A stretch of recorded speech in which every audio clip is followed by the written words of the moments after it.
He ripped the photo in half. Right there at the diner table. Emily's photo, the one he'd carried in his wallet for 5 years. The one Lily had kissed goodnight more times than he could count. He tore it straight down the middle, set both pieces on the table, and didn't look away. His date was already gone. Coat purse excuses, all of it vanished into the Christmas Eve rain the second she heard the word widower. The waitress saw it happen, didn't say a word, just refilled his coffee and walked away.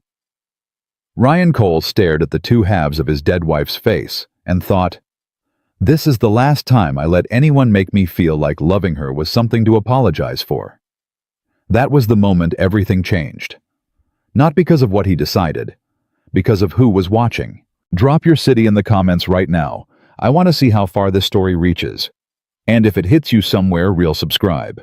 What happens next will stay with you. The ring was back in his jacket pocket before the door finished closing behind her. Ryan Cole didn't watch her go. He'd learned a long time ago that watching people leave only made it worse. Instead, he turned back to his coffee black, no sugar barely touched, and stared at the surface like it owed him an answer. The diner smelled like cinnamon and burnt toast. Somebody had strung Christmas lights along the front window, and they blinked unevenly, the way lights do when one bulb is almost dead but hasn't given up yet. Outside, the rain came down in sheets, the kind of cold December rain that couldn't decide if it wanted to be sleet. Cars hissed past on the wet asphalt. A family hurried by under a single umbrella, the father holding it over his wife and 2 kids getting completely soaked himself laughing about it. Ryan looked away. He picked up the coffee cup, put it down without drinking, picked it up again. 3 dates in 3 months. 3 women. 3 versions of the same conversation. It always started the same way. They'd meet somewhere public, a coffee shop, a restaurant, once a bookstore his colleague had recommended. Things would go well enough. The woman would laugh at something he said. He'd feel for maybe 20 minutes like a normal human being. Like a man who existed outside of deployment schedules and school pickup times and the particular silence that lived in his apartment after Lily went to sleep. And then it would come out. It always came out. "Do you have kids?" "Yeah, a daughter. She's 8. "Oh, that's sweet. Her mom..." "She passed 5 years ago." And then not always right away, but always eventually the shift. The almost imperceptible change in the woman's expression. The way her shoulders would adjust. The way her eyes would calculate something he couldn't see. Tonight, it had moved faster than usual. His date's name was Sandra. She was a paralegal, 34, recently relocated from Boston, recommended by a buddy from his unit who meant well. She was perfectly pleasant, perfectly fine. And the moment Ryan mentioned Lily, not even all of it, not the full weight of it. Just, "I have a daughter. She's 8. She's the reason I schedule everything around school holidays." Sandra had smiled with her mouth and gone somewhere else entirely with her eyes. She'd lasted 45 more minutes, ordered a salad, ate half of it, checked her phone twice. Then, "I'm so sorry I forgot. I promised my sister I'd call tonight. It's a family thing. But this was really nice, Ryan. Really." He'd nodded. He'd thanked her for coming out in the rain. He'd meant it. And after she left, he'd sat back down, ordered another coffee he didn't want, and taken out the ring. Not a new ring. He hadn't bought it for Sandra, God no. He'd only known the woman 3 weeks. It was Emily's ring. His wife's engagement ring, the one he'd bought on a Navy salary when he was 24 years old, and stupid enough to think he could give a woman everything she deserved. He carried it sometimes. He wasn't sure why. Habit, maybe, or punishment. Or just because it was the last physical proof that there had been a time when someone had chosen him without hesitation, without calculation, without a quiet exit strategy waiting in the wings. He'd set it on the table and stared at it until the cold of the diner made his hands stiff. Then he'd put it back in his pocket. That's it, he thought. That's the last one. Not out of bitterness. He wasn't a bitter man. The Navy had cured him of self-pity years ago. You didn't get to feel sorry for yourself when there were real problems in the world, real danger, real men and women depending on the person beside them. But there was a difference between self-pity and clarity. And Ryan Cole, sitting in a blinking Christmas light diner on December 24th, had finally achieved something close to clarity. He was a package deal. He'd always known that, but knowing it and feeling it were different things. Feeling it meant understanding bone deep that whoever chose him was also choosing Lily's school plays and Lily's nightmares and Lily's habit of leaving cereal bowls on the bathroom counter for reasons no human being could explain. Whoever chose him was choosing grief that didn't fully go away. It just relocated, settled into the corners of a life, showed up at inconvenient moments, like a guest who never quite finished leaving. And most people, when they really understood that, made the sensible choice. They left. He was ordering the check when someone sat down across from him. Not nearby. Not at the next table. Directly across. In the seat Sandra had vacated not 20 minutes earlier, before her coat had even fully dried. Ryan looked up. She was maybe 28, 29. Dark hair soaked through from the rain plastered against her jacket in a way she'd apparently decided not to be bothered by. She was carrying a camera bag over one shoulder. A real one. Professional, battered in the way equipment gets when it's actually used. Her eyes were an unusual shade somewhere between green and gray, and they were looking at him with an expression he couldn't immediately classify. Not pity, not curiosity exactly. Something more direct than either of those. "You look like a man who's forgotten he's worth loving," she said. Ryan stared at her. "I'm sorry. I'm not trying to be weird," she said, already unwrapping a scarf from around her neck. "I've been sitting at the counter for the last hour, waiting for the rain to let up, and I watched your date leave, and then I watched you take something out of your pocket and stare at it for 10 minutes and then put it back, and then sit there looking like a man who's made a decision he hasn't quite committed to yet. And I don't know. It seemed wrong to let that go without saying something." Ryan considered about 4 different responses and discarded all of them. "That's a lot of observing," he finally said. "Occupational hazard." She gestured at the camera bag. "Photographer. I notice things." "You always sit down with strangers in diners. Only when they look like they're about to do something irreversible." She tilted her head slightly. "Are you about to do something irreversible?" He almost laughed. It surprised him enough that the almost laugh made it all the way to his face before he caught it. "I was about to pay my check and go home," he said, "and make a decision about something." He looked at her for a long moment. The Christmas lights blinked. The rain drummed against the window. "I have a daughter," he said. He had no idea why he said it. He never led with that. 8 years old. Her mother died 5 years ago. I'm Navy Chief Petty Officer, 13 years of service, deployments, the whole thing. The woman who just left found out about all of that and left. He paused. I was sitting here deciding whether it was worth trying again. Deciding whether a man like me is realistically something a woman would choose. He expected her to shift, to adjust her shoulders, to find a way to signal politely that she'd misread the situation, and this wasn't the conversation she'd intended to start. Instead, she leaned forward slightly and said, "That's a terrible way to frame the question." "What do you mean? You're asking whether you're worth choosing, as if you're the variable, as if there's something about you that needs to be corrected before you qualify for love." She shook her head. "That's not the right question." "What's the right question?" "Whether you're choosing the right people." She sat back. "Those are different things." Ryan looked at her. "I'm sorry," he said. "I didn't catch your name." "Claire," she said. "Claire Bennett." "Ryan Cole." She nodded like she was filing that away. "How old is she?" "Your daughter." 8. Her name's Lily." Something moved across Claire's face. Not calculation. The opposite, actually. "Does she know you're out here trying to do this?" "She thinks I'm at dinner with a friend." "Smart kid?" "Terrifyingly." "So she probably knows." Ryan was quiet for a second.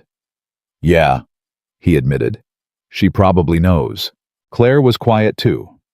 Outside, the rain softened slightly, the drumming against the window shifting to something gentler. The diner was getting quieter as the night wore on.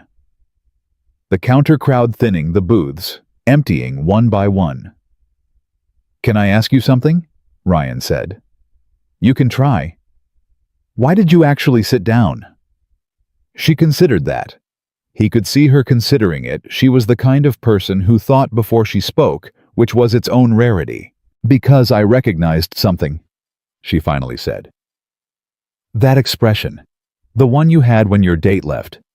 I know what it looks like when someone decides they're not worth the effort. And I know how quickly that decision calcifies if nobody pushes back." She looked at him steadily. "I've made that decision about myself before. I didn't want to watch someone else make it and do nothing." Ryan didn't say anything for a moment. "You're very direct," he said. "You're very guarded," she replied. "Not an accusation, just an observation." "Occupational hazard," he said, echoing her. She smiled at that. It was the first time she'd smiled, and it changed her face entirely, not softer exactly, but warmer, like the difference between a door being locked and a door being closed. "So," she said, "terrible coffee and an existential crisis. How do you want to spend the rest of Christmas Eve?" And against every instinct he'd spent 5 years building, Ryan Cole flagged down the waitress and ordered 2 more cups. They talked for 2 hours. He couldn't have explained afterward exactly what they talked about. It was the kind of conversation that sprawled, that doubled back on itself, that moved from one thing to another without any clear logic, except that both of them kept finding reasons to keep going. She told him about photography, not the glamorous version people imagined, but the real version. The years of shooting weddings for grocery money while building a portfolio. The way light worked differently in winter. The specific loneliness of standing on the outside of moments and capturing them for other people. He told her about the Navy. The real version of that too, not the recruitment poster version, but the version where you were exhausted in ways that didn't show on your face, where you missed things that couldn't be made up afterward, where you learned to be reliable, because the alternative was consequences you couldn't afford. He told her about Emily. Not everything, but enough. She was funny, he said. That's what people don't always say about someone they've lost. They say kind or beautiful or strong. Emily was all of those things, but mostly she was funny. She could make me laugh in the middle of an argument. It's a terrible superpower to put in someone's hands. Claire smiled. How'd she go? Cardiac arrhythmia. She was 26. No history, no warning. She went to sleep one night and didn't wake up. He said it the way he'd learned to say it, steadily, because the alternative was a crack that once started didn't stop. Lily was 3. She doesn't remember much. Sometimes she asks me what her mom's laugh sounded like, and I try to describe it and He stopped. You can't describe a laugh. Not really. You can try, but it's not the same as the sound. Claire was looking at him very quietly. No, she agreed. It's not. You've lost someone. My dad, 4 years ago. She turned her coffee cup in her hands. He was the person who taught me photography. He gave me my first camera when I was 9, a beaten-up old Nikon that probably cost him 2 weeks of grocery money. She paused. After he died, I couldn't pick up a camera for almost a year. It felt like using it was a betrayal somehow. Like it was his thing and I was trespassing. What changed? I realized the opposite was true, she said. That not using it was the betrayal. That the camera was the thing he'd given me to keep, not to put away. Ryan looked at her across the table. That's a good way to think about things, he said. I'm working on it, she said. Some days more successfully than others. When the diner finally started making pointed gestures toward closing, wiping down counters, turning off the coffee machine, Ryan looked at his watch and was genuinely startled by the time. I need to get back, he said. My neighbor's watching Lily. Claire nodded, already pulling on her jacket. Outside, the rain had stopped. The street was quiet and wet, the Christmas lights from the diner reflected in the puddles on the sidewalk. The air was cold enough that their breath showed. I don't normally do this, Ryan said. I want you to know that. This wasn't I didn't come here looking for this. I know, she said. Me neither. Can I have your number? She looked at him for a moment with those gray-green eyes. Under one condition, she said. What's that? You stop asking whether you're worth choosing. You start asking better questions. He held out his phone. She typed in her number. He looked at it for a moment, then looked at her. Merry Christmas, Claire Bennett. Merry Christmas, Ryan Cole. She turned and walked down the wet street camera bag over her shoulder scarf, trailing slightly in the wind. Ryan stood on the sidewalk for a long moment. Then he put his phone in his pocket next to the ring. And for the first time in 5 years, both of those things felt like they belonged there. He didn't text her that night. He didn't want to be the man who texted at midnight on Christmas Eve like someone drowning and reaching for whatever was closest. He had more dignity than that. Or at least he was committed to pretending he did. He got home at 11:45. Mrs. Patterson from next door was asleep in the armchair with the TV on, which she always denied, but which Ryan had photographic evidence of at this point. He paid her, walked her to her door, came back. Lily's door was slightly open the way she liked it. He stood in the hallway for a moment, listening to the sound of her breathing, that specific, deep, completely trusting sound of a child who believed the world was safe enough to sleep in. He'd spent 5 years trying to be the reason that was still true. He went in, pulled her blanket up an inch or two, touched her hair without waking her. She looked like Emily. She always looked like Emily. He went to bed. Stared at the ceiling for a while. Thought about a woman with a soaked scarf and a battered camera bag who'd sat down across from him without asking permission. You stop asking whether you're worth choosing. You start asking better questions. He picked up his phone, looked at her name in his contacts, put the phone down, picked it up again, typed Merry Christmas. I'm asking better questions. He stared at it for 30 seconds, then sent it before he could change his mind. He put the phone on the nightstand, lay back, closed his eyes. His phone lit up. One message. Good. Don't stop. Ryan Cole, Chief Petty Officer, United States Navy. A man who had navigated hostile waters and come out the other side lay in the dark on Christmas Eve and felt something shift in his chest. Not fireworks, not lightning. Something quieter than that. Something that felt cautiously and terrifyingly like the first inch of a door being opened. He had no idea what was on the other side. But for the first time in 5 years, he didn't immediately reach to close it. The text sat in his phone for 3 days before he did anything about it. Good. Don't stop. 3 words. He'd read them probably 40 times. Not obsessively, or maybe obsessively, he wasn't sure anymore what the baseline for normal behavior looked like when it came to this particular subject. He just kept coming back to it the way you keep touching a bruise. Not because it hurts, because the fact that it hurts means something is still alive there. On the morning of December 28th, Lily found him standing at the kitchen counter, staring at his phone with a cup of coffee going cold in his other hand. Dad? You've been standing there for like 10 minutes. I'm thinking. About what? He set the phone face down on the counter. Nothing important. Lily was 8 years old and had inherited exactly none of Ryan's ability to let things go. She looked at the phone, looked at him and said, Is it about the woman from Christmas Eve?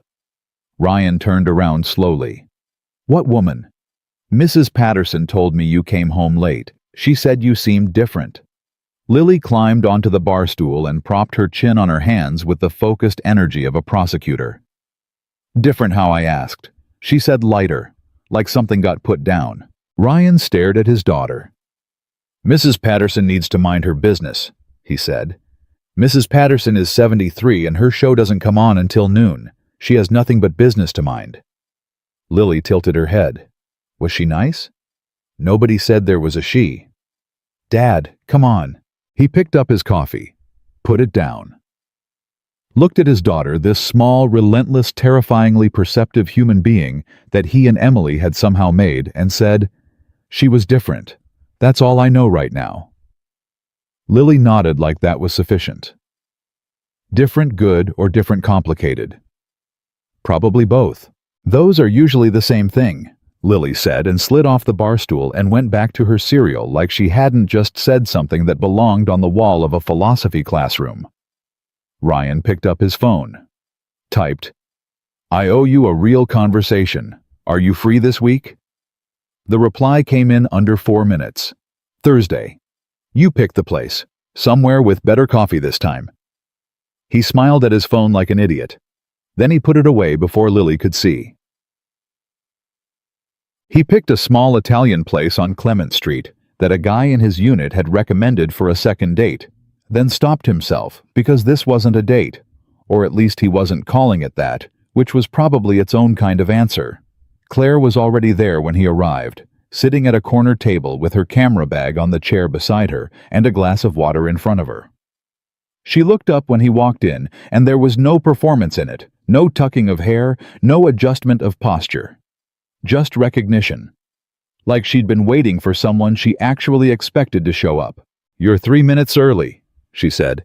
"Navy habit." He sat down. "You're already here." "Photographer habit. I like to see who walks through the door." "What do you do with that, what you see?" "Mostly just file it away." She picked up her menu. "Sometimes it matters later." The waiter came. They ordered.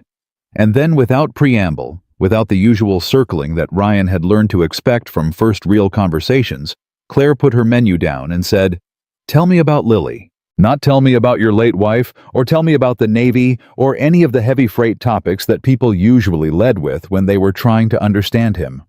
She asked about Lily.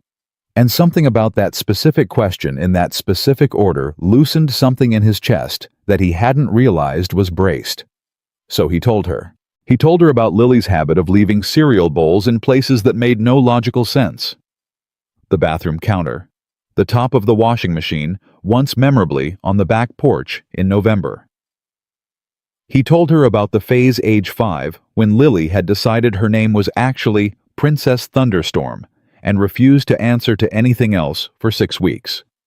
He told her about Lily's drawings, which were extraordinary in the way children's drawings sometimes are not technically, but emotionally with a directness that adults spent years learning to lose. He told her about the nightmares that came sometimes, still the ones where Lily woke up calling for Emily, and how Ryan had learned to just sit on the edge of the bed without speaking until she came back to herself, because words in those moments were too loud. Claire listened to all of it, not politely, actually. "She sounds like a whole person," Claire said. "She is, more of one than me some days." "Does she know what she lost with her mom?" "She knows the fact of it. The weight of it, I don't know. I think she feels it without having language for it yet. Like a sound that's too low to hear, but you can feel it in your chest." Claire was quiet for a moment. "My mom left when I was 6, she said. "Not the same, but I know something about that particular kind of absence, the one that shapes you before you can name it. She left, just left. Packed a bag on a Tuesday. I came home from school and she was gone. She said it without drama, the way you talk about something that happened long enough ago that the raw edge has been worn smooth. My dad raised me alone after that, which is probably why I—" She stopped. "Why you what?" She looked at him directly. "Why I sat down across from you in that diner. I recognize something. A man doing it alone and pretending it's enough." She paused. "It's enough for the kid. It's not enough for the man." Ryan didn't say anything for a moment. "You're doing it again," he said. "Doing what?" "Seeing things I didn't show you." "Is that a problem?" He thought about it. "No," he said. "It's just unfamiliar." She nodded. And they kept talking. And by the time they'd finished dinner and split a dessert, neither of them had planned on ordering. Ryan had told her more about his actual interior life than he'd told most people in 5 years. Not because she pushed, because she made space.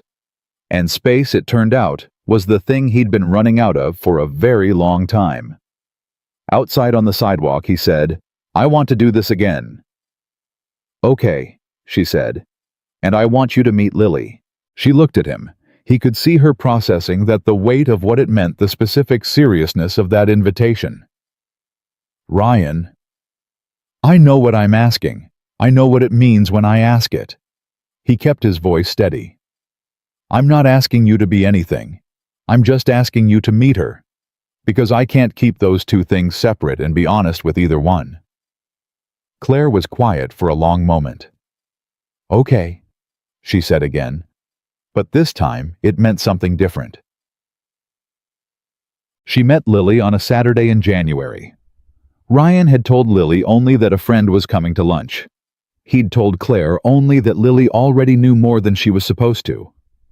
He spent the morning mildly terrified in the way that combat-experienced Navy servicemen are not supposed to be terrified by their 8-year-old daughters. Lily was standing at the living room window when Claire knocked. Ryan opened the door. Claire stepped in, and Lily turned around. And there was a pause, the specific pause of two people taking each other in without any of the usual social scaffolding. And then Lily said, "Your camera bag is really cool. Is it heavy?"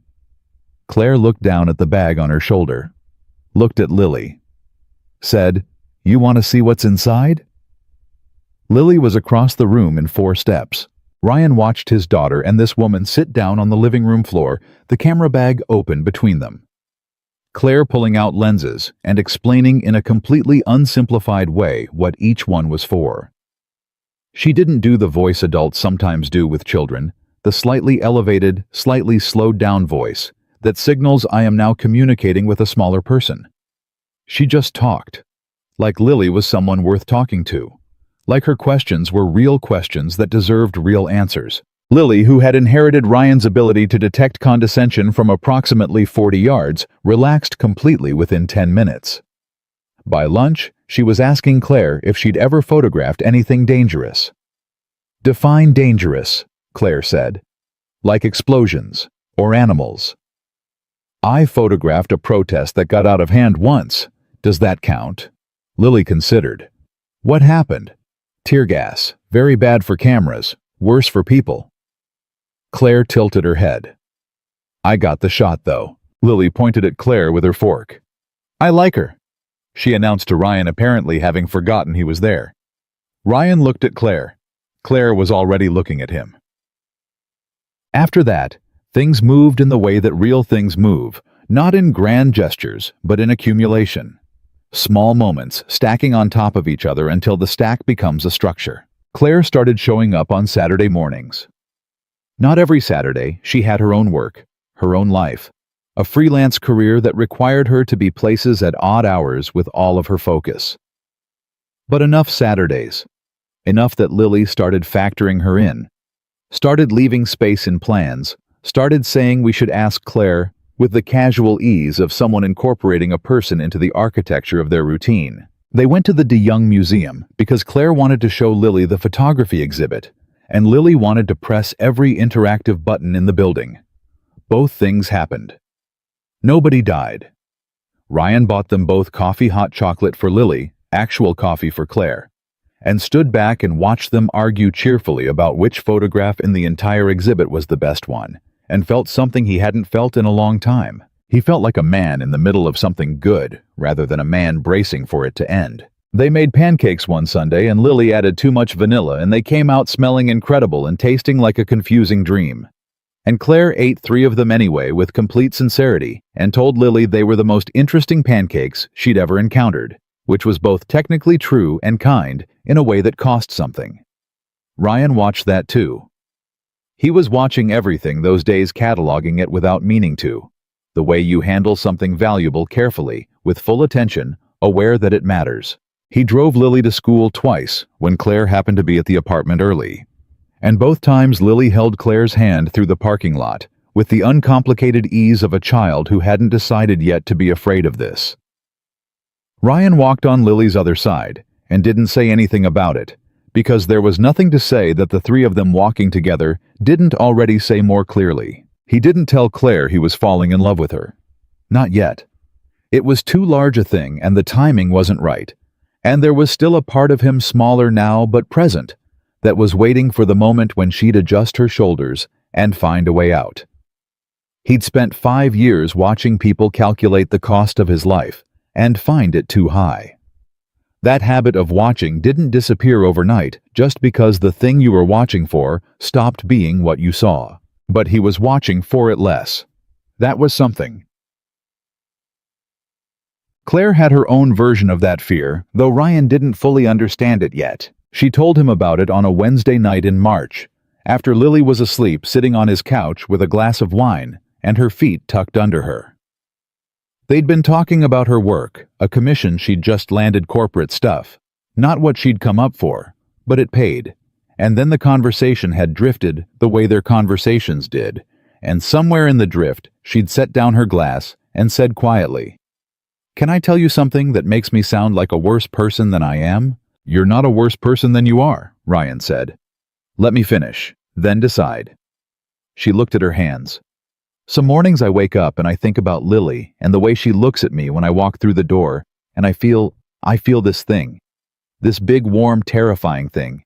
And then immediately after that, I feel afraid." "Of what?" "Of needing this. Of all of you." She said it quietly, but she said it straight. "I'm 30 years old. I built my whole life around being someone who doesn't need, who can pick up and move and figure it out and not require anyone. Because the last time I required someone, she left on a Tuesday and took every assumption I'd ever made with her." She looked up at him. "And now I'm sitting here 3 nights a week in your apartment, and your daughter holds my hand in parking lots, and I love it. I love all of it, and I don't know what to do with how scared that makes me." Ryan was quiet for a long moment. "I know," he said. "You know what? I know you're scared. I've known for a while. You're very good at looking like you're not, but you check the exits, in every room. I do it too. Different reason, same habit." He turned toward her. "I'm scared too. Every single day. I'm scared that I'm going to love someone and lose them because I already know exactly what that costs, and I know I don't have the same reserves I had before to absorb it. And I'm scared that Lily's going to attach herself completely to you, and then something's going to happen, and I'm going to have to watch my daughter lose another person who—" He stopped. The room was very quiet. "Another person who, what?" Claire asked. He looked at her. "Another person who feels like home," he said. Claire didn't say anything for a long moment. Then she uncurled herself from the couch and moved closer to him, not dramatically, just closing the physical distance between them, and put her head against his shoulder. "I'm not leaving on a Tuesday," she said. "I know." "I mean it. I know you mean it." He put his arm around her. "I'm working on believing it." "That's all I'm asking," she said. "Just keep working on it." They sat like that for a while, not talking, the apartment quiet, except for the sound of the city outside and the specific deep silence of Lily asleep down the hall. It wasn't a perfect moment. It was something better than perfect. It was 2 people, each carrying their own old damage, choosing not to put it down and walk away, choosing instead to carry it together for a while and see how far they could get. Spring came and went without incident, which Ryan had learned to treat as its own kind of miracle. In his experience, good things didn't coast. They moved forward, or they moved backward, and the forward motion required constant quiet work, the kind that didn't look like anything from the outside, but cost everything from the inside. He and Claire had been doing that work. He knew it. She knew it. And for a few months, the work was paying off in a way that felt almost sustainable. Almost. The first crack came on a Thursday in April, and it came from a direction Ryan hadn't been watching. Lily came home from school and didn't say anything. That was the tell. Lily always said something about her day, about something that happened at lunch, about a fact she'd learned that she needed to relay immediately, like it was breaking news. She was a talker in the way that only children with rich interior lives are talkers, not filling silence, but actually transmitting. So when she walked through the door, dropped her backpack, and went directly to her room, without a word, Ryan felt it before he understood it. He gave her 20 minutes. Then he knocked. "Lil." "Nothing." "I'm coming in." She was on her bed face down, which was the position she'd adopted for serious feelings since she was about 4 years old, when she'd figured out that a pillow muffled the kind of crying you didn't want anyone to hear. Ryan sat on the edge of the bed. He put his hand on her back and felt her breathing fast, shallow, the rhythm of someone who'd been holding it together for hours and was now only barely managing. "Talk to me," he said. For a long moment, nothing. Then, muffled by the pillow, Jason Mercer said, "I don't have a real family." Ryan kept his hand still on her back. What did he mean by that? Lily turned her head just enough to breathe. He said a real family has a mom and a dad. He said I just have a dad, and Claire isn't my mom, so she doesn't count. And so basically, he said, basically, I'm alone. She stopped. Swallowed. He said it in front of everyone at lunch. The particular anger that moved through Ryan in that moment was one he'd learned to handle carefully. It was the kind that came from helplessness, not because he couldn't find Jason Mercer's parents and have an extremely direct conversation, but because he couldn't undo what had already been said, couldn't unplant the seed of it in his daughter's chest, couldn't rewind to before the words existed. "Look at me," he said. Lily turned over slowly. Her eyes were red and swollen, and she had that specific look of a child who'd used up all her dignity, holding it together in public, and had nothing left. "Jason Mercer is wrong," Ryan said. "But we're not." She stopped, pulled at the edge of her sleeve. "We're not like other families, Dad." "No, we're not." "Doesn't that mean something's missing?" He looked at his daughter for a long moment. "It means something's different," he said. "Different and missing aren't the same thing." "But Mom, I know." He kept his voice steady, not because he felt steady, but because she needed one of them to be. "I know. And your mom, her not being here is a real loss. I'm not going to tell you it isn't. But Lily, you have me. You have people who love you. You have Claire." He watched her face when he said it. "And Claire being here, that's not a gap filler. That's not a consolation prize. That's a person who chose to show up, every time. That means something." Lily was quiet for a moment. Then she said, "Is Claire going to stay?" And there it was. The question beneath the question, the one she'd been carrying for months, the one Ryan had been hoping she wouldn't ask yet, because he didn't have an answer that was both honest and painless. "I think so," he said. "I hope so." "That's not a yes." "No," he admitted. "It's not." Lily looked at the ceiling. Then she said quietly, "Sometimes I wish she was my mom." "Like really?" She glanced at him, checking whether that was okay to say. "Is that bad? Because of Mom?" "No," Ryan said, and he meant it with everything he had. "That's not bad at all. That's you knowing what love feels like, and knowing you want it to stay. Your mom would understand that." He paused. "I promise you she would." Lily didn't say anything else.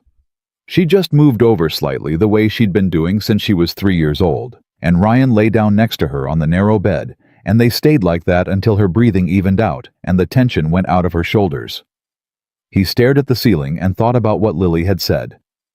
Is Claire going to stay? He didn't know how to guarantee that. He didn't know how to guarantee anything.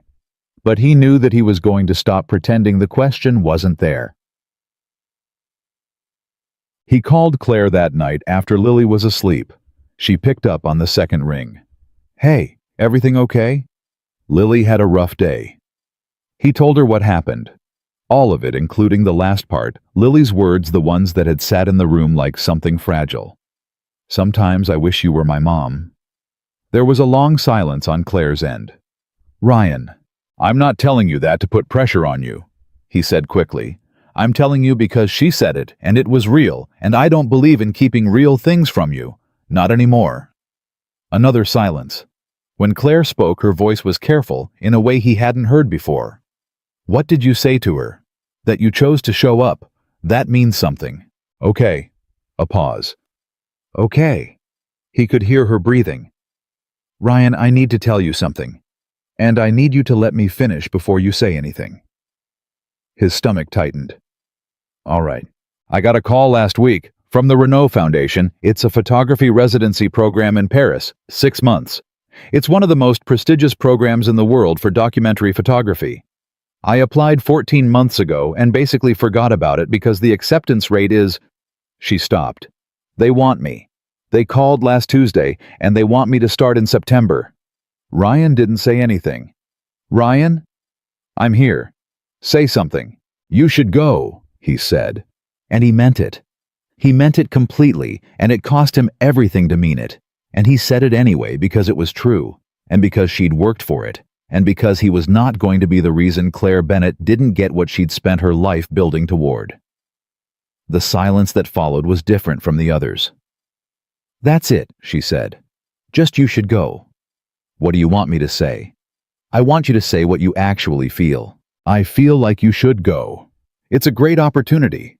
It's what you've worked for. Ryan. Her voice shifted. Stop doing that. Doing what? Packing me up neatly and handing me off. You do this, you get ahead of the loss. You start processing the ending before it happens, so it hurts less when it comes. Her voice was tight. I'm not leaving on a Tuesday. I told you that. You'd be leaving in September. That's a specific date. That's more defined than a Tuesday. That's not what I meant, and you know it. He stood up from the couch, walked to the window.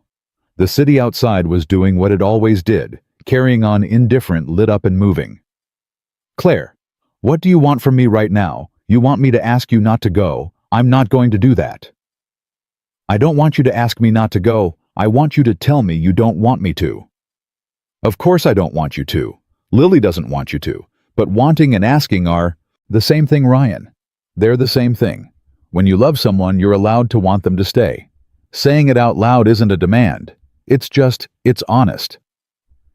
The word love landed in the middle of the sentence, and neither of them acknowledged it directly, but it was there. It had been there for a while. This was the first time either of them had let it get that close to the surface. I love you, Ryan said. He said it before he'd decided to, which meant it came out real. I love you, and I don't want you to go, and I know you should go anyway, and I don't know how to hold both of those things at the same time without bracing. Silence. I love you too, Claire said. Which is exactly why this is so hard. Neither of them said anything for a moment. When do you have to decide? He asked. They want an answer by the end of the month. Okay. He pressed his forehead against the cold glass. Okay, we have time. Ryan. I'm not running, I promise. He closed his eyes.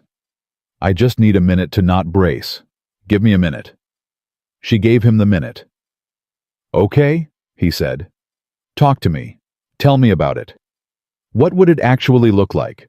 What would 6 months in Paris actually look like? And she did. She talked for 20 minutes and he listened, and somewhere in the middle of it, the conversation shifted from a collision to something more like a negotiation between two people who both wanted to find the answer. But the fault line had appeared. And fault lines, once visible, don't disappear. The following weeks had a specific quality to them. The quality of something beautiful that both people know is under pressure, which makes everything both more vivid and more fragile. They were more careful with each other, more deliberate, which was its own kind of warning sign. Ryan's deployment schedule compressed in May, a series of training exercises that kept him away from home 4 days a week, which meant Lily was leaning harder on Mrs. Patterson and the school's aftercare program, and the kind of logistical patchwork that single parents learn to construct and feel guilty about simultaneously. He was exhausted in a way that wasn't physical, exactly more like structural, like the load-bearing walls of him were being tested from too many directions at once. Claire was around when she could be. She picked Lily up twice when Ryan was stuck. She came for dinner on weekends.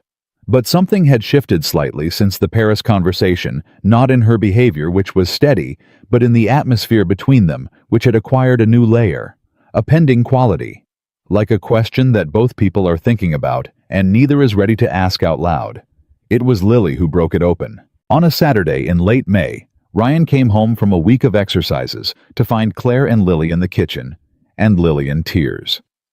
Not the contained, face-down-in-pillow tears of April, but the open, front-facing, you need to deal with this tears that meant something had cracked through to the surface.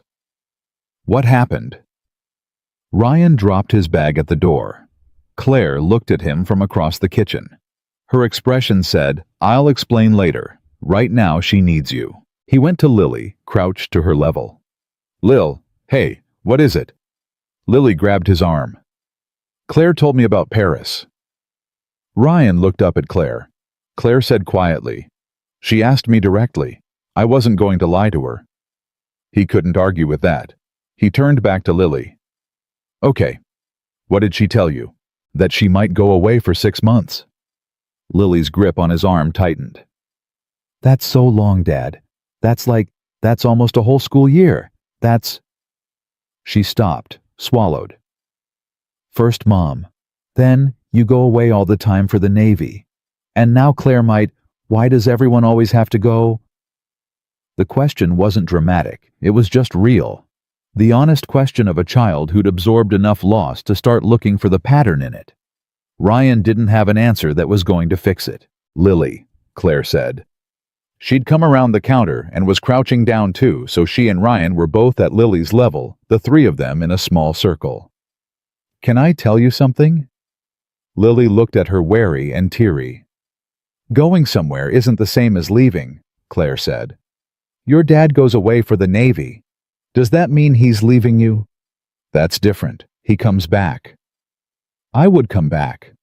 "You don't know that." "You're right. I don't know anything for certain. Nobody does." Claire's voice was steady, but not detached. There was something in it that cost her, and Lily heard it. "What I know is that right now I'm here. And I choose to be here. Every time." She paused. "Can that be enough for right now?" Lily looked at her for a long moment. Then she looked at Ryan. Then she looked at Claire again and said the thing that neither adult was ready for. "Sometimes I wish you were my mom. Like really my mom." She said it directly this time, not quietly, not muffled, looking straight at Claire. "And if you go to Paris, I'm scared you'll decide we're too complicated and not come back." The kitchen was completely silent. Claire's face did something complicated. Ryan watched it happen, watched the fear and the love and the history move across her expression in the space of a few seconds. Then she pulled Lily into a hug. Not carefully, fully. "I am not going anywhere," she said into Lily's hair. "You hear me? I don't know what the answer is about Paris yet, but I am not going anywhere from you." Lily held on tight. Ryan sat on the kitchen floor. He was not technically a man who cried easily. The Navy had opinions about that, and he'd internalized them more thoroughly than he cared to admit. But sitting on his kitchen floor, watching his daughter hold on to the woman he loved, he felt something move through him that didn't have another name. Not grief. Not exactly. Something closer to the specific ache of realizing that what you're afraid of losing is the exact thing that makes you most afraid. He loved them both, and he had no idea how to protect either of them from the possibility that love wasn't always enough to keep the shape of a thing from changing. The fight happened on a Sunday. Not the low-grade tension of the previous weeks. A real one. The kind that starts small and reveals in the first 3 exchanges that it's actually about everything that has been accumulating for months.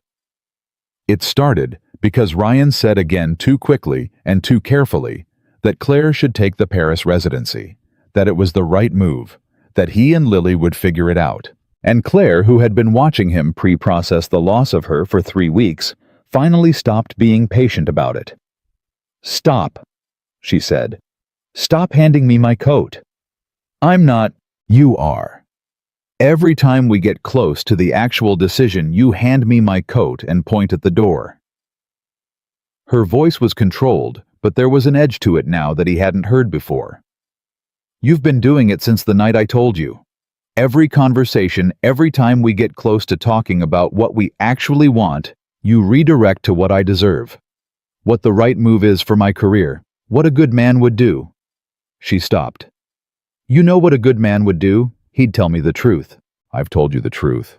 I don't want you to go." "And then immediately tell me to go anyway. Which sends a very clear message, Ryan.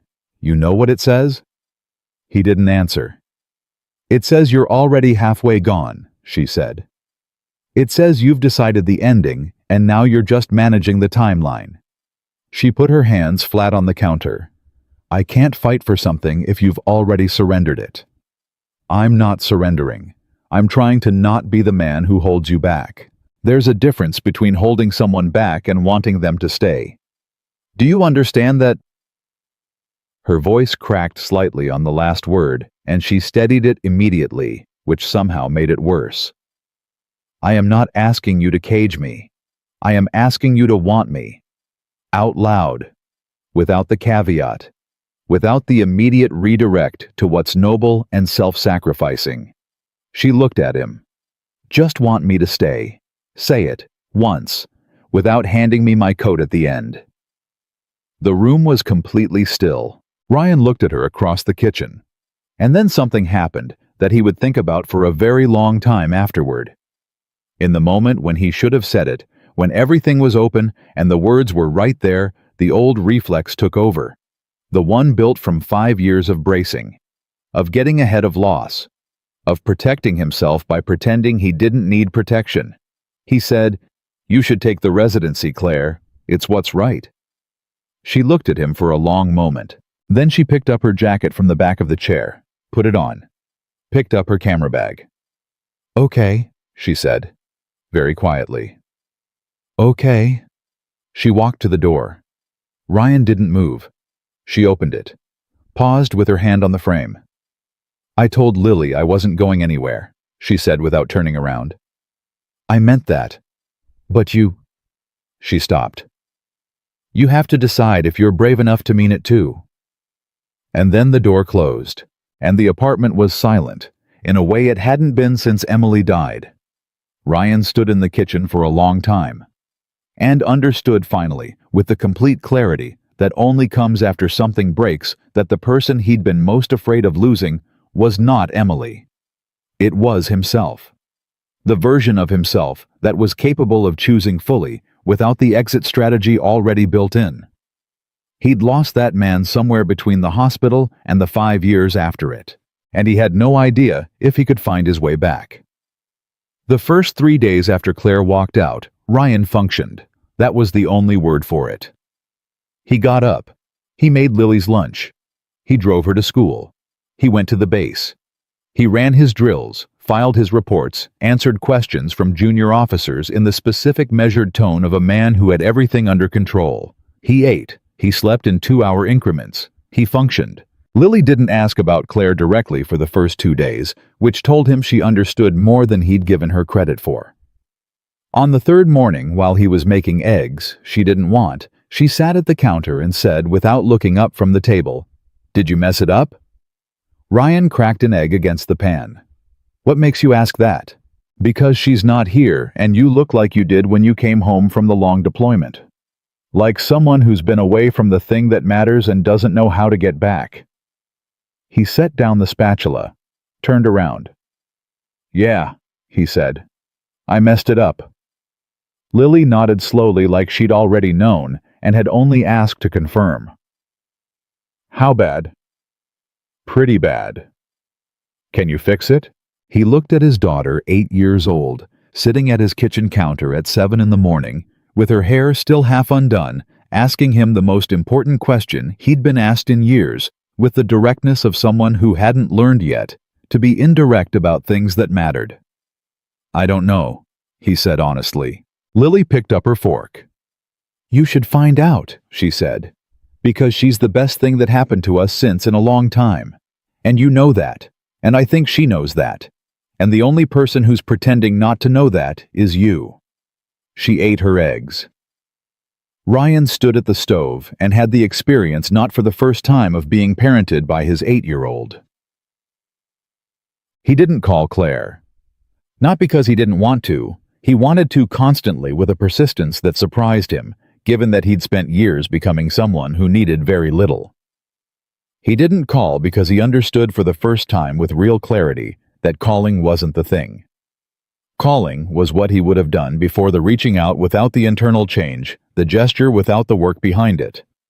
Claire had not left because he failed to call. She'd left because he'd built a door with no handle on the inside, and she'd finally stopped trying to push it open from her side. So instead of calling, he sat with it, He sat with it at 5 in the morning when the apartment was quiet and Lily was asleep, and there was nothing between him and his own thinking. He sat with it on the base during the 15-minute gaps between obligations when his body was still and his mind, released from the discipline of task, went immediately to the place it had been avoiding for 5 years. He sat with the fact that he had loved Emily and lost her, and the losing had not been something he survived so much as something he'd built a structure around, a way of living that looked like healing from the outside and was actually just very well-organized avoidance from the inside. He'd been so focused on not losing again that he'd never asked himself what it would cost to never fully hold anything again. It would cost exactly this, it turned out. On the 4th day, he drove to the cemetery. He hadn't been in 8 months. He always told himself he'd go more, and then the months would pass the way months do when you're keeping a child alive, and keeping a career alive, and keeping yourself functional, and the visits would space out further than he intended. He stood at Emily's grave with his hands in his jacket pockets and felt the cold of the morning through his boots. He didn't have a speech prepared. He'd never talked to the grave the way some people did, the long, fluid conversations he'd heard others describe. It had always felt performative to him talking to stone. But today he had one thing to say, and he said it. "I think I've been using you as a reason," he said. Not your memory, not loving you, but the losing you. I think I've been using the losing you as a reason to not be all the way in anything." He stopped. The wind moved. "That's not fair to you. You didn't leave. You didn't choose to go. And I've been treating it like you did. Like love is something that betrays you. Like it's a liability." He was quiet for a moment. "She's not you. She doesn't try to be. But she's Emily. She's real, and she's good. And she chose us, and I stood in the kitchen and handed her her coat because I was scared, and I think you'd have something to say about that." He stood there for another few minutes, then he walked back to his car. He didn't feel better exactly. He felt clearer, which was different and actually more useful. Yeah. He called his commanding officer that afternoon and requested a personal day for the following Friday. Then he called the school and arranged for Lily to go home with her friend Nadia after dismissal. Then he sat down at his kitchen table with a legal pad and wrote down by hand the things he knew to be true. He knew he loved Claire. That was no longer a question or a feeling he was monitoring from a distance. It was just a fact as structural as anything else in his life. He knew Lily loved her. He knew Claire loved them both. And that the loving had cost her something too, that she hadn't walked into this casually. He knew that Paris was real and legitimate, and deserved that it wasn't a threat to what they'd built, but a part of who she was, and you didn't love someone by asking them to hollow out the parts of themselves that were there before you arrived. And he knew this was the one that had taken him the longest to get to, that the version of himself who kept one foot out the door at all times was not protecting anyone.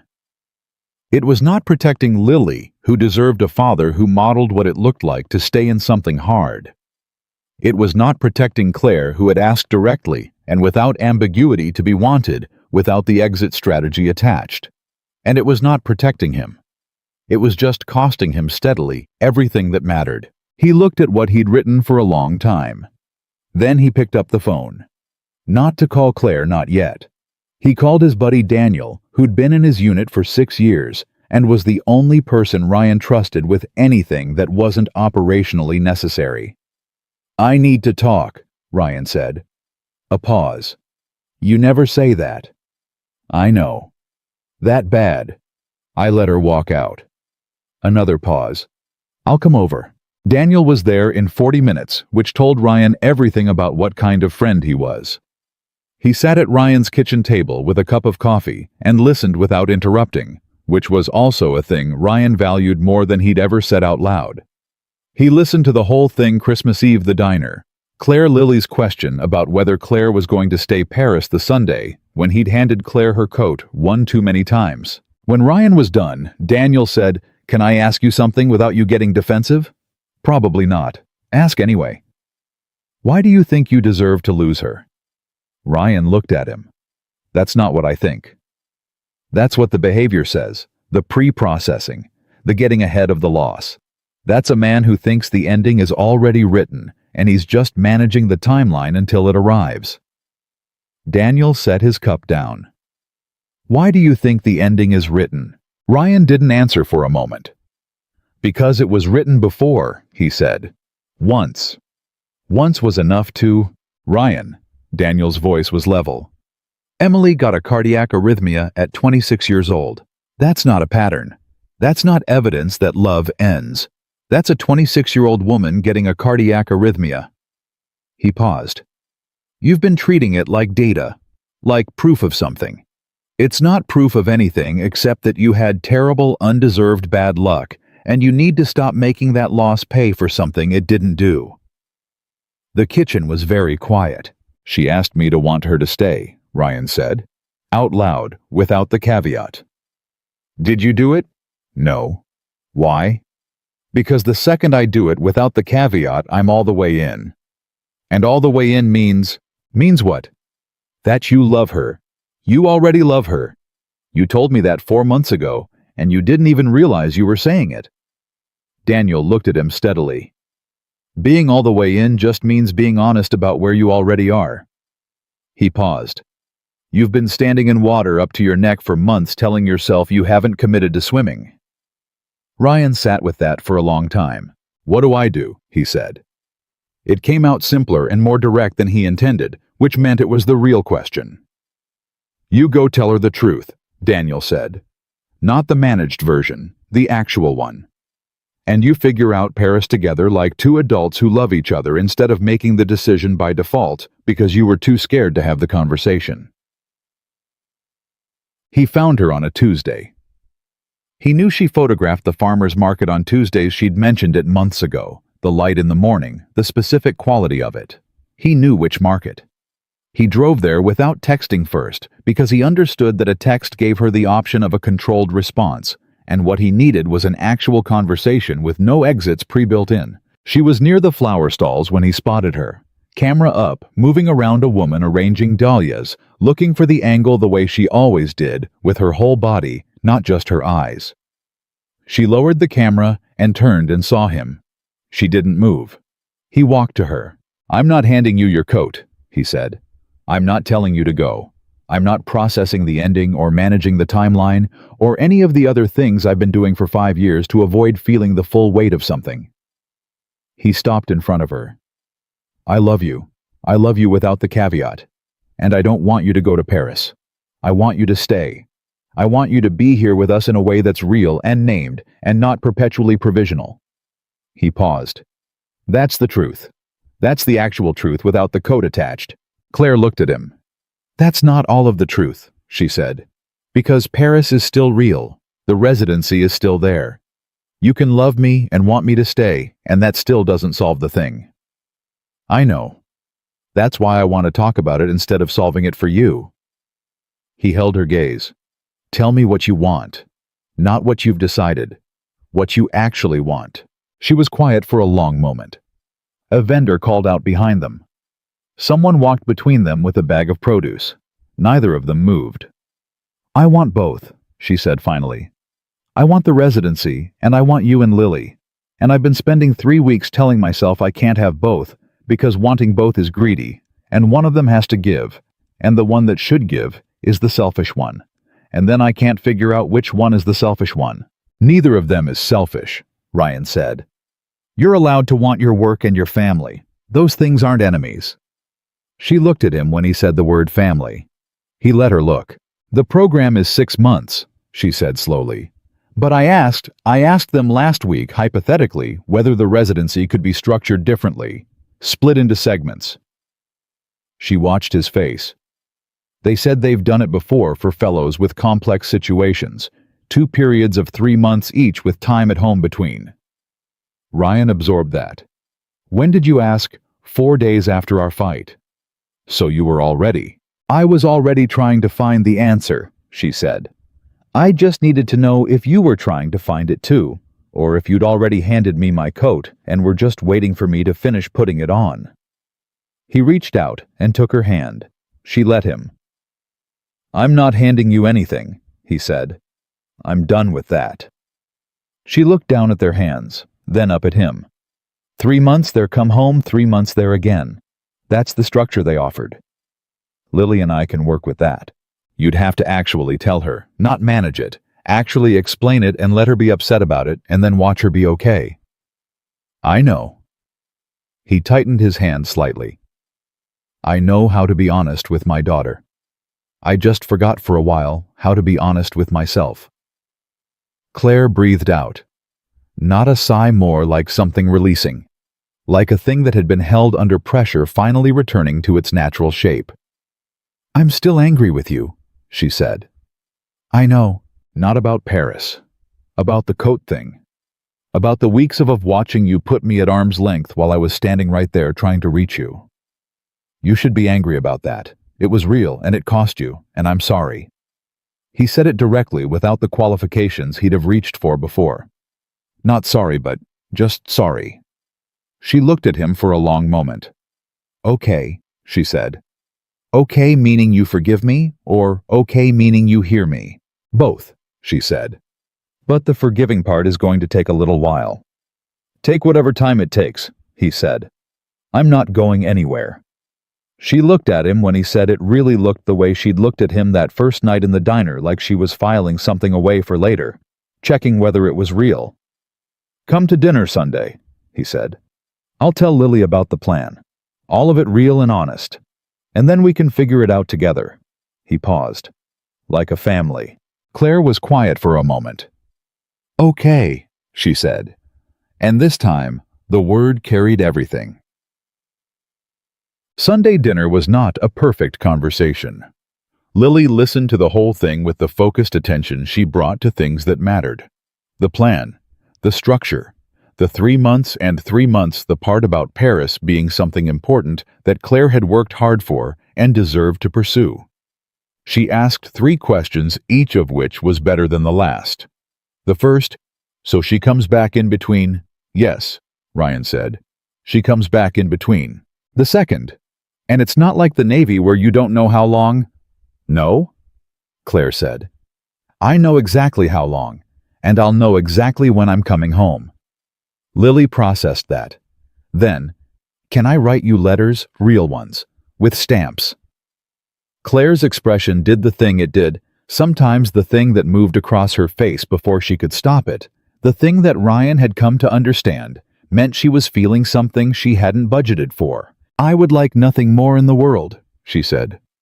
Lily nodded, satisfied in the way she got when a reasonable arrangement had been reached. Then she picked up her fork and said, Dad, you should probably do something about this, like officially, before she leaves. Ryan looked at her. Do something about what exactly? Lily looked at him with the expression of a child explaining something to an adult who is being deliberately obtuse. About the situation, she said. The whole thing. All of it. You know what I mean. Ryan looked at Claire. Claire was looking at Lily with something that was not quite a smile, but was the thing that lived just before a smile. We'll figure it out, Ryan said. You always say that, Lily said. And so far, I've always been right. Lily considered this.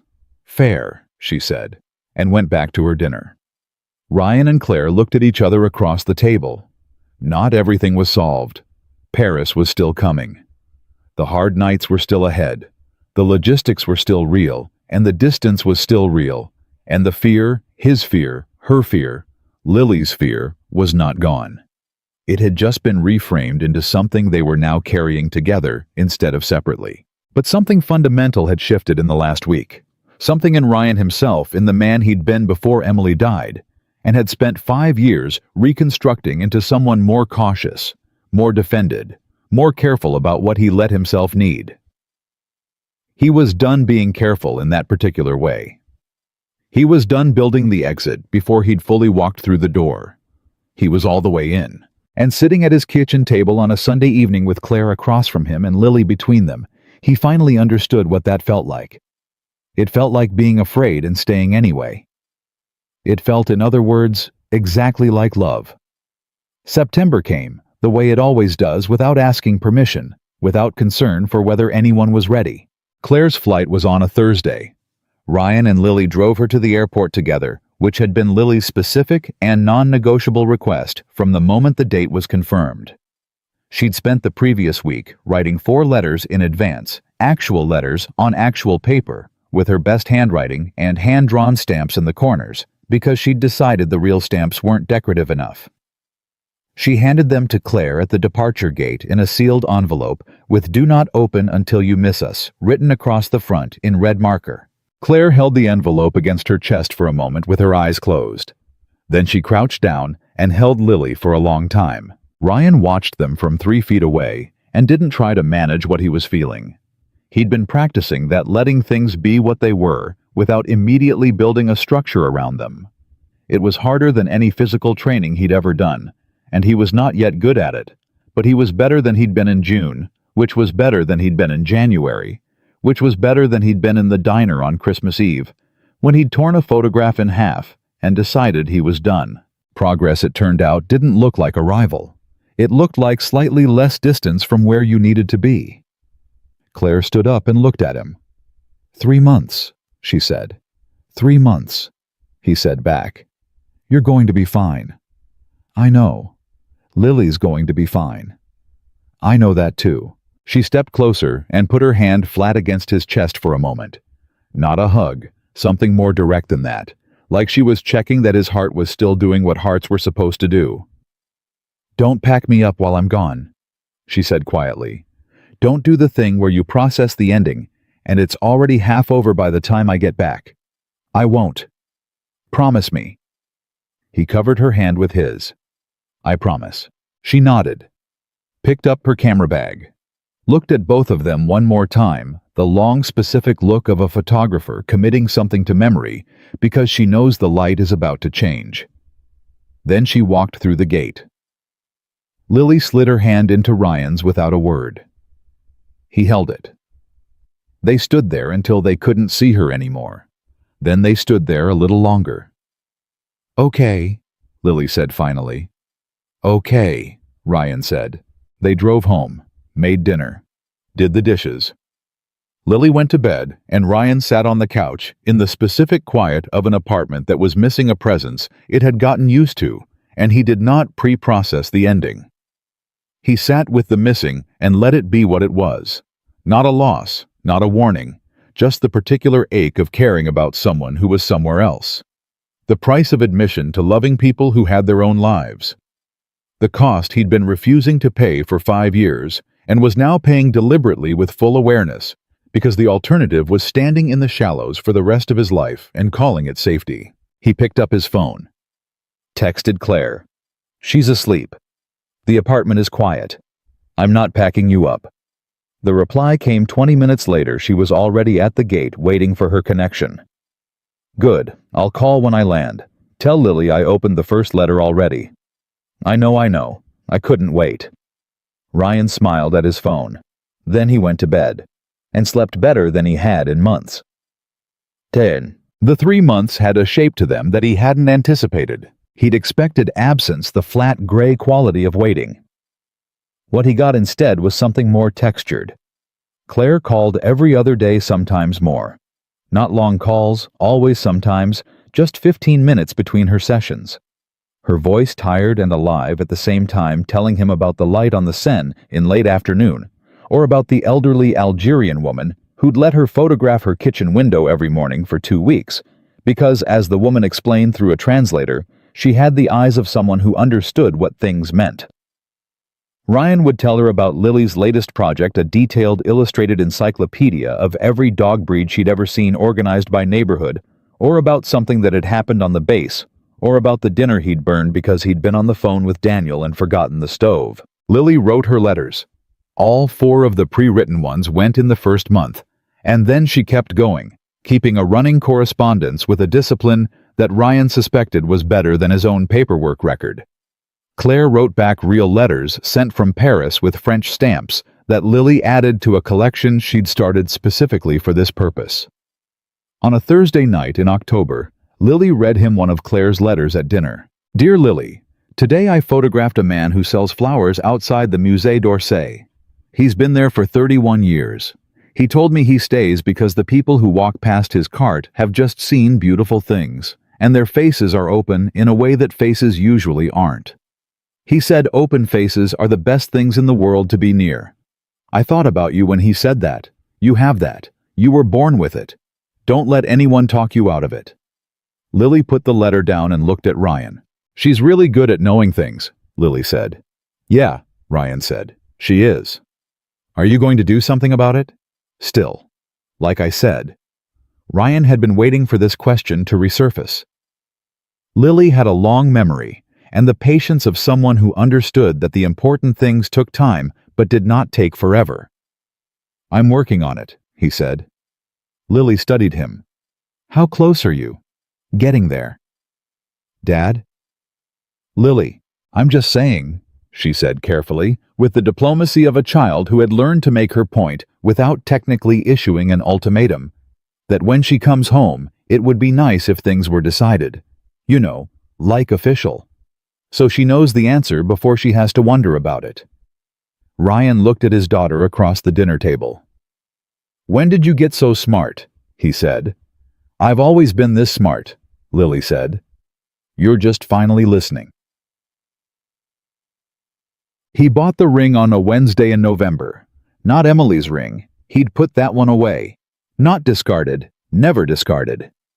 It would go to Lily someday when she was old enough to carry it, but put away properly in the small wooden box in the back of his closet that held the things too important to display and too important to lose.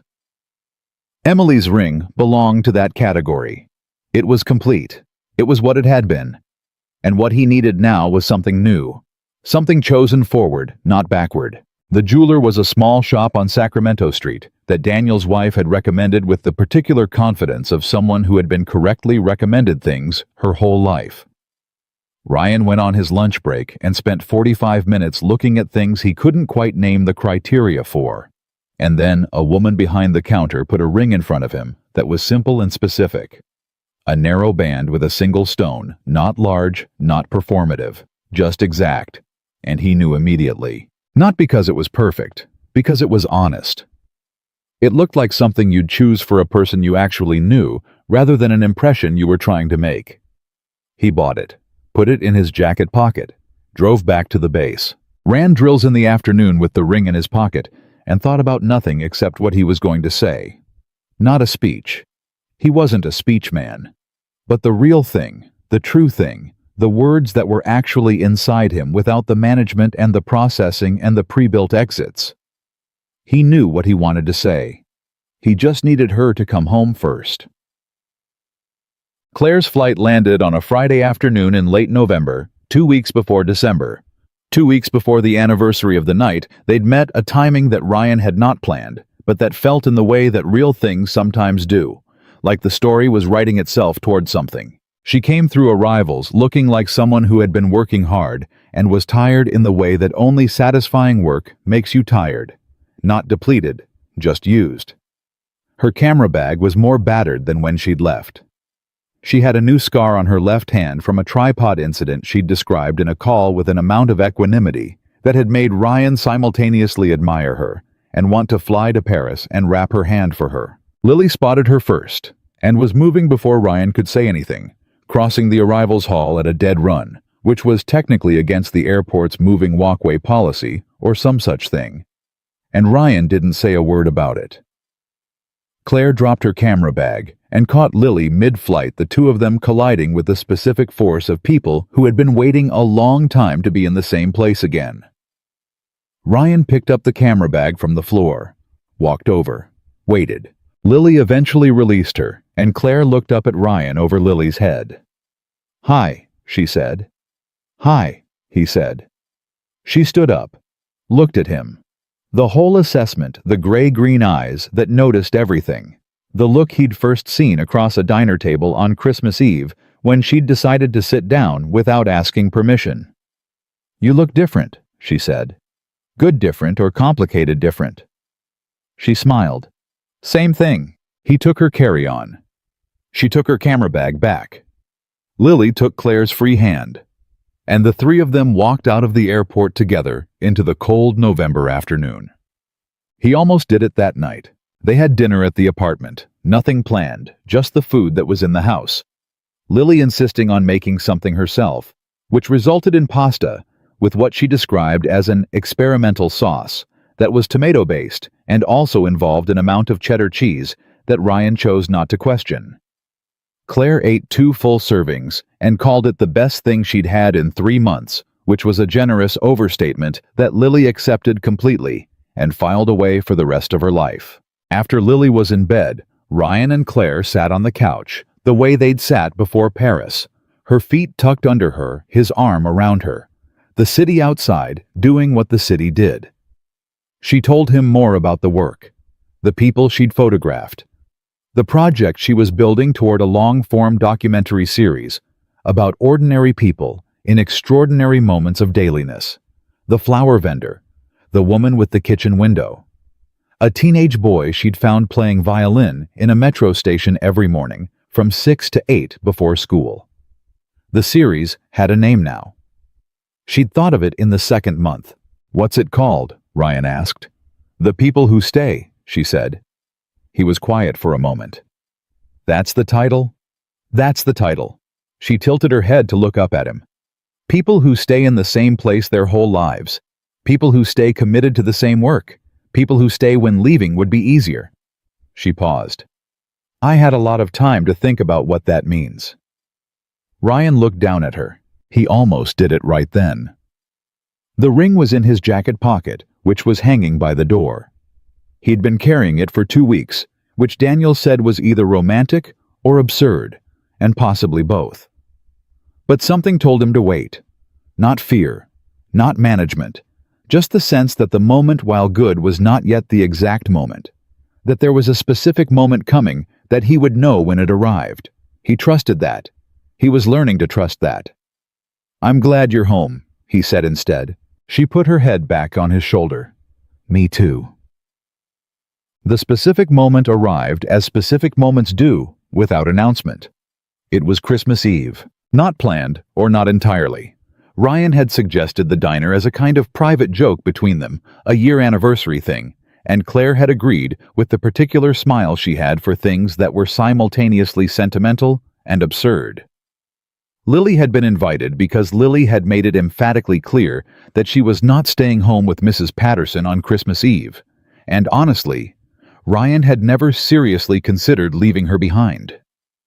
It was the 3 of them, or it was nothing, which was the only way things had ever really made sense.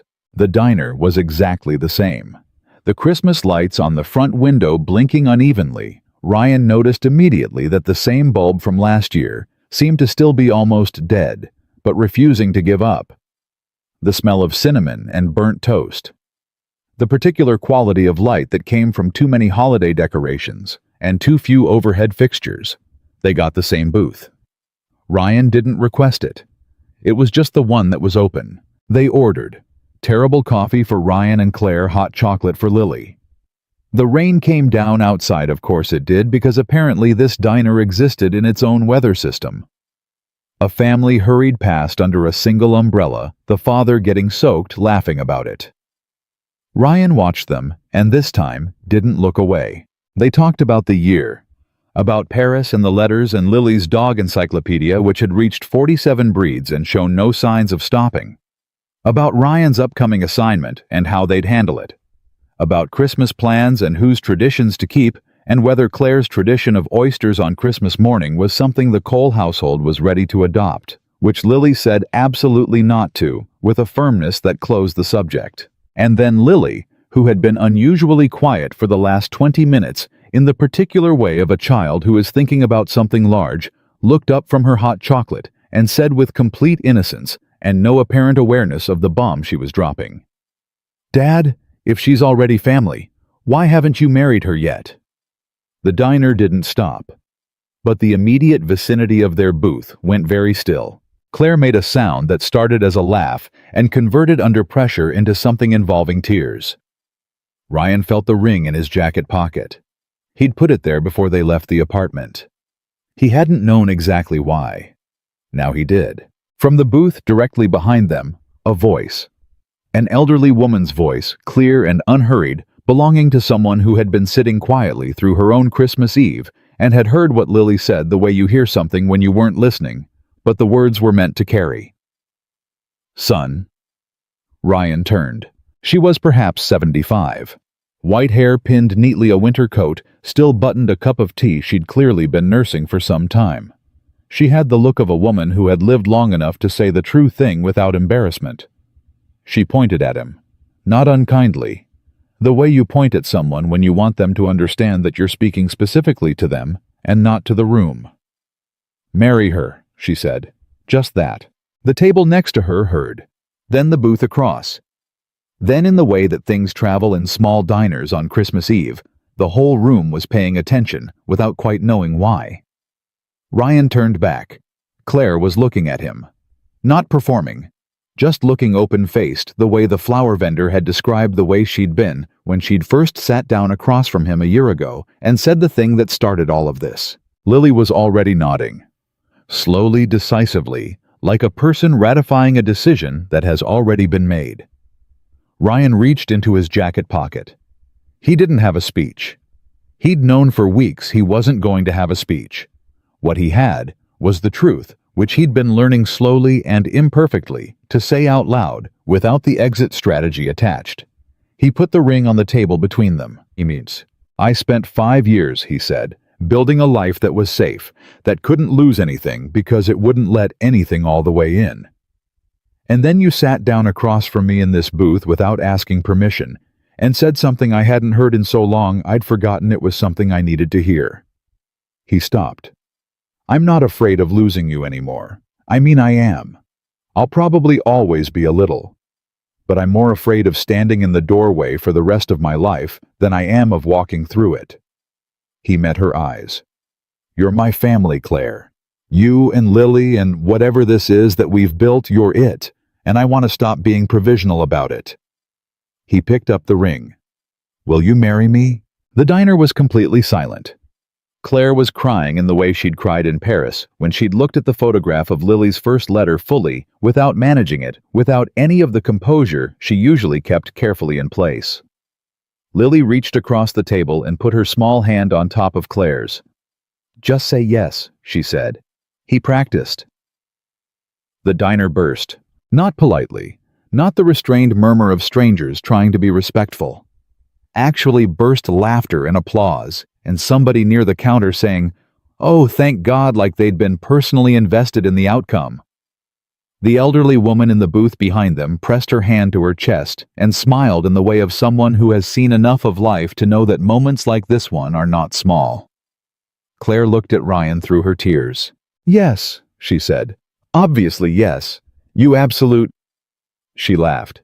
"Yes." He put the ring on her finger. His hands were not entirely steady, which he didn't try to hide. Lily climbed across the booth and inserted herself between them with the force and precision of someone who had been waiting a year for this exact moment and was not going to be a bystander in it. "I told you," she said to no one in particular and everyone in general. "I told him." A year ago, on this night, Ryan Cole had sat in this booth alone, a torn photograph in his pocket, and a cold cup of coffee going nowhere, and decided he was done. Done trying. Done believing the attempt was worth what it cost. He'd been wrong about that. Not dramatically wrong, not in the way of a man who never understood anything. In the way of a man who was tired and hurt, and had excellent reasons for the conclusions he'd reached, and who needed one person to sit down across from him without asking permission, and refused to let the conclusion stand. Love, he understood now, was not the thing that happened to you. It was not lightning or luck or the right person appearing at the right time. Those things were the beginning, the door opening. What love actually was in the long and unglamorous and irreplaceable substance of it was the choosing that happened after. Every day, in the small decisions, in the moments when leaving would be easier and staying cost something real.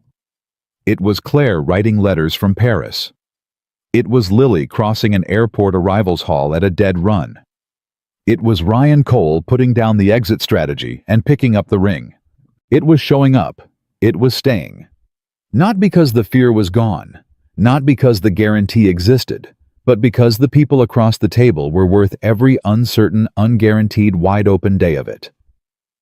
Outside the diner, the rain came down. The Christmas lights blinked, that same half-dead bulb still holding on, still refusing to go dark. A family hurried past under a shared umbrella.